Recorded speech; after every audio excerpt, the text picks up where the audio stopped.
to check in with Natasha. I'm sorry, I can't skip over you. It's contagious. I teased to Jennifer. She's like, no, we're not going to traffic right now. Okay, anyway, all right, a few things to talk about. The rain, and also just want to give you an update on an earthquake that came on the map about an hour ago. Radar right now showing us we have rain pretty much all over the place, just outside of Seattle through Marysville, but this is also the same location where we're seeing an earthquake. This was just a 3.0 right there at Everett. I actually have a brother who lives just outside of this area. I have to call him and ask him if he felt it at all. 3.0, most would consider a light shaking kind of earthquake. But there you go. That was about an hour ago at 4:43 when that came through. 63 degrees right now for a Seaside. Right now, of course, it continues to rain. And this has been the spot where we've seen the highest rain totals. The coast will continue to be the place to see the rain, not so much for inland valleys because we're in that rain shadow. Wind also doing pretty good out of the west between about 10 to 15 miles per hour here, Cannon Beach up through Astoria. More of that rain is starting to become a little bit more widespread down through the valley, just down to McMinnville and Salem. Zooming in closer, you can see right around Clark County, the foothills, and also through the gorge.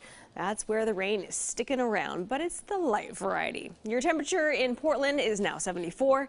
Dew point 57, wind out of the southwest at 9. Sunset time is 8:55. Rain total so far since midnight, 3/10 of an inch for you, Astoria. Up and down the valley, of course, a bunch of zeros on the map. Kelso did, and so far has picked up 0.08 of an inch of rain. Looking ahead at how much more rain we could see, again, nothing in terms of big totals.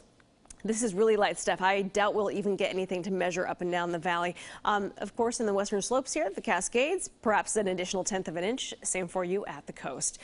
Drought monitor, we want to check in to see how things are going so far. So with the recent kind of cloudy skies and cooler July, we are not going to be in a better position in terms of wildfires. So looking at the drought monitor, noticing this bright yellow color, that indicates abnormally dry. But we're in the abnormal drought category here for Northwest Oregon, a good chunk of Washington as well, and then extreme northwest corner of Washington in the severe drought category. So not just us, but pretty much the entire Pacific Northwest dealing with drier than usual conditions. A month-to-date totals 0.8 of an inch, but our rain season deficit, meaning since October 1st, we are behind by about 8 inches. Forecast this week, let's take a look at when that rain's going to disappear.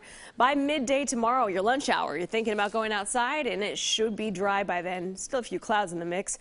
Friday afternoon, also looking dry. Saturday, Sunday, warming up. High pressure takes over, and that lasts through Monday. And then Tuesday, another area of low pressure tries to squeak in. Most of that is going to be centered around Washington and British Columbia, though, for Tuesday afternoon. Temperatures tomorrow at the coast in the mid to upper 60s. Inland Valley temperatures a little bit warmer compared to today. We'll see some upper 70s, Salem and Corvallis, over to Portland 76. Central Oregon 82 for you, Madras, Pendleton 81. Hood River a high of 74. The Dalles just under 80. Government Camp 58. And there's your 7-day forecast. We really start warming up though. Saturday 85. Sunday, Monday we could get close to 90. We'll see if... What? Yeah, we'll see if there's a 90-degree mark in this month of July. I mean, you look at this time last year, we had 100.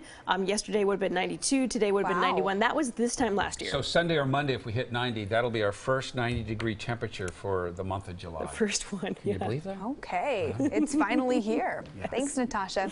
All right, now.